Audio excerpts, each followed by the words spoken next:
Bonsoir de nouveau, me revoilà, donc tout de blanc vêtu avec un éclairage excessif. C'est pour accentuer mon côté pur par rapport aux méchants pervers, hein. Non, c'est lamentable, hein. Alors je continue sur le cas qui me passionne, cette personne dont j'ignore la nature. Est-ce une personne perverse? Est-ce quelqu'un d'hypersensible? Est-ce au contraire une personne qui n'est ni perverse ni hypersensible, mais qui ne s'intéresse pas à moi, après avoir manifesté un enthousiasme débordant lors des premières rencontres? Peut-être a-t-elle été déçue? Est-ce quelqu'un d'inintéressant, tout simplement, etc. Voilà, la question reste ouverte et je n'ai pas encore tranché, hein. Je lui laisse toute possibilité de se réhabiliter, si je puis dire. Enfin, de se réhabiliter à mes yeux, hein. Enfin, si on peut dire.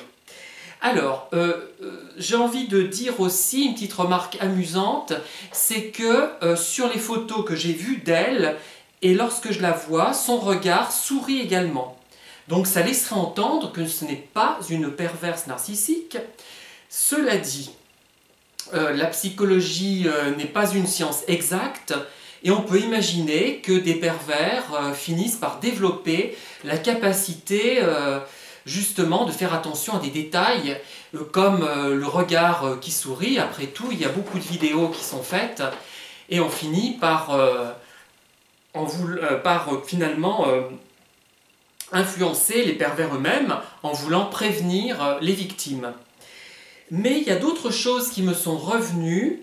Je vous remercie d'ailleurs pour vos remarques, hein, mais peut-être que je n'ai pas été assez clair. La personne qui crache dans les aliments de ses collègues, enfin d'un de ses collègues, ce n'était pas la personne que je soupçonne d'être perverse. Celle-là, je ne soupçonne même pas, je ne me pose même pas la question, j'en suis sûr. J'en suis absolument convaincu à un point absolu. Voilà, il n'y a pas de problème avec elle, celle-là est perverse. Mais l'autre, c'est beaucoup plus complexe. Mais c'est beaucoup plus fin. Et il y a d'ailleurs une remarque qui m'a intéressée et un petit peu amusée dans celle que vous avez faite, c'est que lorsque l'on pense sans arrêt à une personne, c'est souvent parce que la personne justement est problématique et qu'elle est probablement aussi manipulatrice. Eh bien, figurez-vous que parmi les personnes perverses que j'ai rencontrées dans le groupe auquel j'ai appartenu à un moment donné, il y en avait 3 qui étaient perverses, que je soupçonnais d'être perverses. Une, celle qui crachait dans les aliments de ses collègues, celle-là, pas de doute, hein. Et il y en avait 2 autres, un homme et une femme.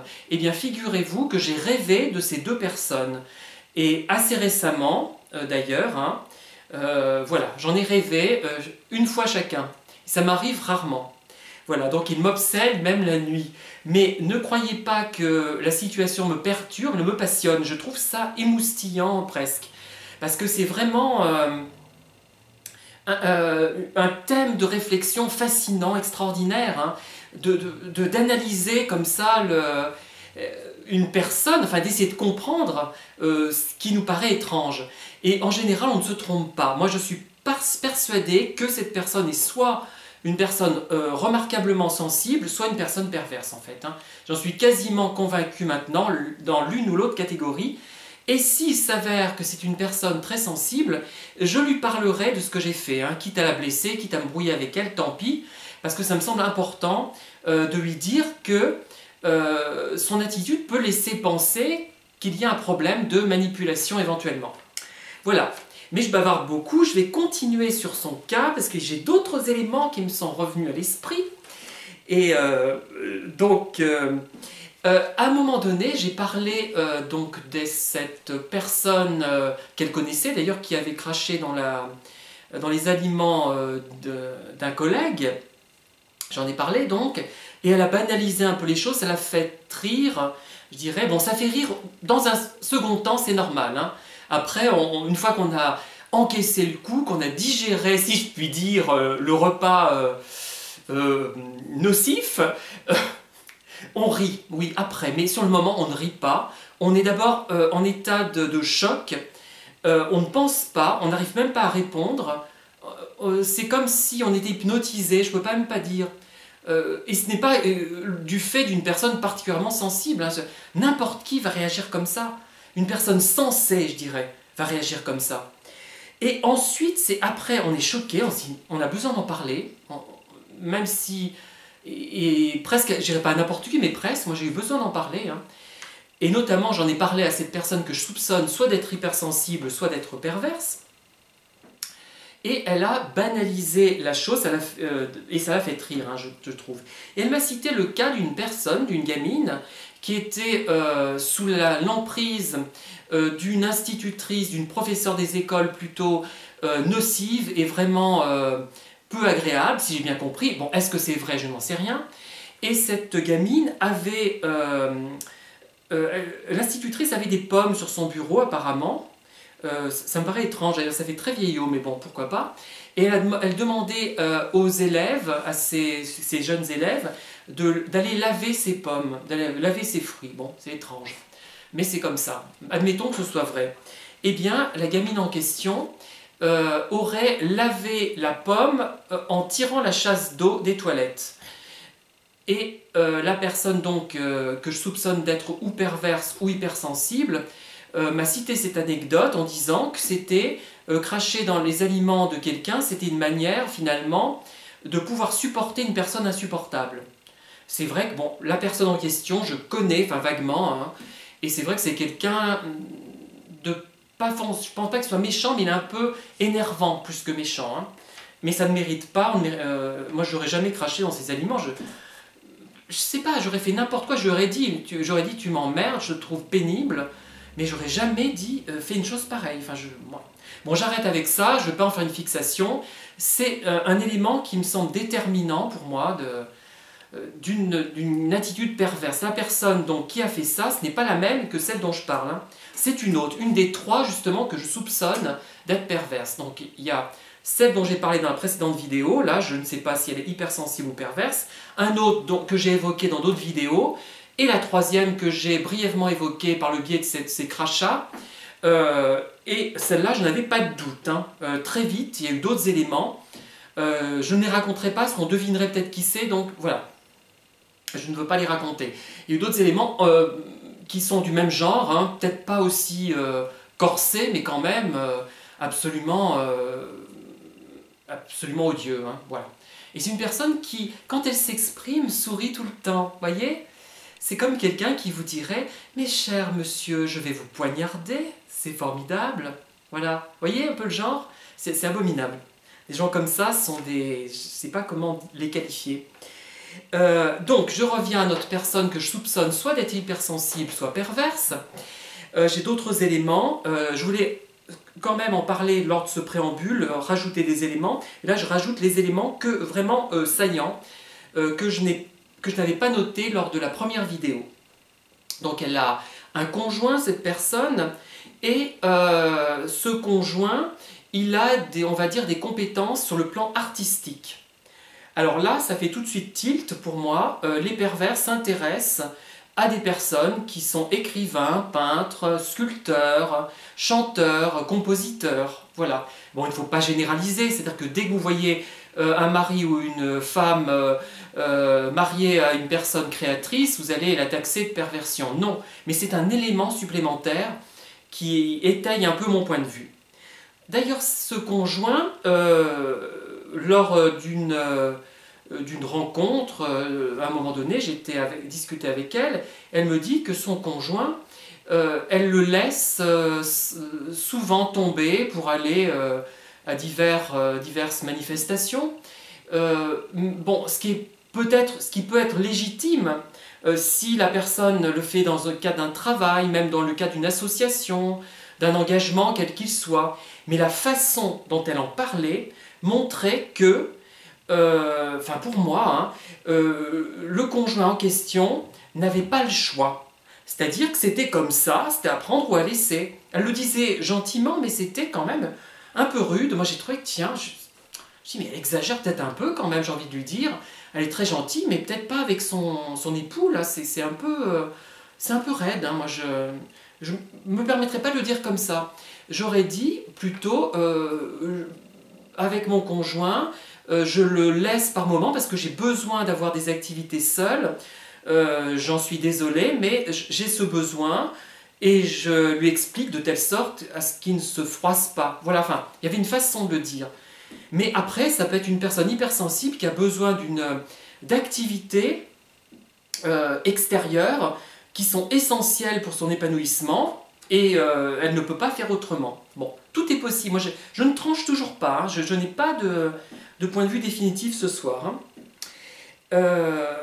Et par rapport à l'artiste, enfin comment dire, l'activité créatrice de son conjoint, ça peut être aussi une personne sensible qui n'a pas elle-même d'envie, de capacité créatrice, mais qui est attirée par la création. Donc ça peut être également une personne hypersensible. Vous voyez, on est vraiment entre les deux, ce n'est pas facile de faire forcément la différence tout de suite. Hein. Alors, il y a un autre élément important qu'elle m'a donné très rapidement, cette personne, mais que j'ai voulu occulter parce que je l'aimais trop, je la trouvais trop formidable, trop agréable. J'ai dit, c'est formidable, je veux une amie comme ça, c'est pas possible. J'étais vraiment enthousiaste. Hein. En plus, c'était une femme, donc moi je suis plutôt enfin, c'est méchant ce que je vais dire, mais je suis plus enthousiaste avec une personne d'origine homme, avec un ami homme, même s'il ne se passe rien, hein, c'est pas le problème, qu'avec une femme. Je l'avoue, je sais, j'ai honte un petit peu plus. Donc là, en plus, j'étais très enthousiaste. Alors que c'était une femme, je la mettais au-dessus de tous mes amis hommes et femmes. Donc c'était vraiment que j'étais intéressée et vraiment je voulais poursuivre cette relation. Et vers le début de notre relation, elle a évoqué une personne que moi je connais, qui n'est pas de tiers d'ailleurs, hein, qui est d'une autre ville, que je ne citerai pas, je ne donne pas trop d'éléments quand même, que j'ai bien apprécié, bon, qui peut-être avait des ambitions qui ne correspondaient pas à ses compétences. Elle était compétente, mais peut-être pas autant qu'elle le pensait d'ailleurs. Hein. Bon, c'est le seul point négatif que je peux avoir, mais c'est comme moi si j'ambitionnais d'être un auteur international, même si je le suis, même si je vends un petit peu dans le monde entier. Enfin, 3 exemplaires au Japon, 3 exemplaires par-ci, par-là, enfin bref. C'est comme si je me présentais comme Victor Hugo, vous voyez. Bon. Mais elle était vraiment bien, je l'aimais bien, cette personne, malgré tout. Et elle m'en a dit beaucoup de mal. Et elle était copine, d'ailleurs, avec quelqu'un que je déteste, que j'ai connu, et qui était manipulateur, qui était fourbe, que je n'aimais pas du tout. Voilà. Et aussi, elle m'a tenu des propos mitigés et presque négatifs sur une personne que j'apprécie énormément également. Et j'étais très surpris. D'ailleurs, elles avaient cette relation en commun avec celle qui crache dans les aliments et cette personne dont je parle, elles avaient cette relation que j'aime bien en commun. Toutes les deux en ont dit du mal, enfin une vraiment nettement et l'autre de façon un peu imperceptible, de façon subtile finalement. Voilà, mais ça peut être quelqu'un qui était jalouse du fait qu'un ami potentiel, moi en l'occurrence, s'intéresse à à une personne qui fait finalement office de concurrente. Ça peut être ça, une petite jalousie, une pointe de... On peut l'interpréter de différentes façons. Hein. Donc vous voyez, tout n'est pas tranché, mais ce qui quand même me dérange, c'est que j'en parle beaucoup. Il aurait été très facile de lever tous ces malentendus, mais moi j'ai insisté au bout d'un moment. Au départ, c'est cette personne qui me sollicitait, et au bout d'un moment, elle ne m'a plus sollicité. Moi, je l'ai ressollicité, mais il y a seulement 2 mois, je ne me posais même pas de questions hein, sur elle. Je dis, tiens, qu'est-ce qu'elle devient? Je suis déçu de ne pas avoir de nouvelles, je vais la relancer. Voilà. Et je me suis rendu compte qu'il pouvait éventuellement y avoir un problème. À un moment donné, il y a un déclic qui se fait. On se dit, il y a un rassemblement d'éléments. Je ne vais pas prendre l'exemple des pièces du puzzle parce que ça me paraît un peu trop banal. Vous savez que j'aime pas les lieux communs, mais c'est un peu ça en fait. C'est un peu ça. Et il y a toute une série de pièces qui finissent par se rassembler et qui créent quelque chose de bizarre. On ne sait pas ce que c'est. On se dit, tiens, c'est peut-être comme moi, une personne qui a une certaine sensibilité et qui est très pudique. On peut se dire aussi que c'est une personne perverse, hein. Il n'y a rien à faire. Et à un moment donné, on se pose la question malgré soi. Malgré nous, nous nous posons cette question parce qu'il y a des éléments qui sont déstabilisants, perturbants. Comment dire, nous dirige par son attitude ambiguë vers des questionnements qui n'en finissent plus finalement. Mais moi, ne croyez pas que ça me déplaise, ça me plaît énormément, au contraire, parce que ça me fait réfléchir sur les gens, sur le monde, et ça me permet de transmettre une expérience. Moi j'aime beaucoup me sentir un peu utile avec ces vidéos, c'est ça, pour ça que je les fais aussi, hein. Parce que j'aime bien être en visibilité, voilà, je suis assez prétentieux. J'aime aussi me sentir utile, j'aime créer, donc il y a tout un ensemble qui me satisfait, et donc finalement, sans réduire la dissonance, hein, je trouve bénéfique finalement des rencontres comme ça, à condition bien sûr de se montrer très prudent. C'est-à-dire que si j'étais novice, si j'étais comme j'étais il y a 10 ans, ou il y a plus de 10 ans, enfin avant 40 ans on va dire, là je serais en danger, mais là non, maintenant non, hein. À part que elle peut imaginer que j'ai deviné quelque chose, mais elle peut se sentir en danger si c'est une personne très sensible ou si c'est une personne perverse, hein. Je n'en sais rien. Et peut-être que j'en saurai plus dans les mois qui viennent, hein. J'aurai peut-être l'occasion d'en apprendre davantage, mais par précaution quand même, j'en ai parlé sans adopter un point de vue tranché à des personnes qui peuvent être amenées à la côtoyer et à pâtir éventuellement de ce problème. Mais je suis resté prudent, j'ai dit c'est peut-être... Ben, j'ai raconté ce que je vous raconte finalement en quelques mots, hein, j'ai simplifié. Parce qu'on a tendance à croire que je vois des pervers partout. Non, je les vois là où ils sont. Malheureusement, je ne les vois pas là où ils ne sont pas. Voilà, tout simplement. Et j'ai dit attention, avec cette personne, c'est soit une personne très sensible, qui est complexe, qui est très émotive et qui rend les relations un peu problématiques, soit une personne plutôt manipulatrice, dont il faut quand même se méfier éventuellement. Voilà, je vous remercie de m'avoir écouté, je vous dis à bientôt pour de nouvelles vidéos bien sûr. N'oubliez pas de liker, hein, et de vous abonner bien sûr.